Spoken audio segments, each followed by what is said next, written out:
हरिओम. तर आज आपण इथे बनवणार आहोत हॉटेल स्टाईल मुगाची उसळ.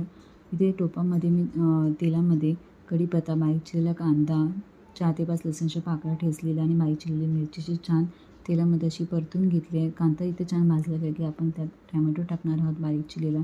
टोमॅटो पण छान भाजला गेला की थोडीशी कोथिंबीर टाकून परतून घेतलं आहे.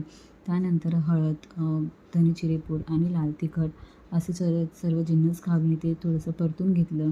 त्यानंतर इथे मी काजू आणि मगज थोडेसे गरम पाण्यात भिजत घातले होते. त्याची पेस्ट मी इथे टाकली आहे 2 ते 3 चमचे आणि असे छान परतून घेतल्यावर त्यात मी कांदा खोबऱ्याचं वाटण घातलं. तुम्ही इथे ग्रेव्ही बघू शकता किती टेम्पटिंग वाटत आहे. त्यानंतर त्यात मी शिजवलेले मूग घातले आणि गरजेनुसार आपल्याला त्यात पाणी घालायचं आहे.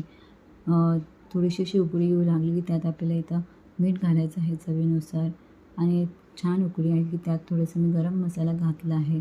तुम्ही ते बघू शकता. एकदम हॉटेल स्टाईल झाली होती ही. तुम्ही पण नक्की ट्राय करा आणि व्हिडिओला लाईक आणि चॅनलला सबस्क्राईब नक्की करा.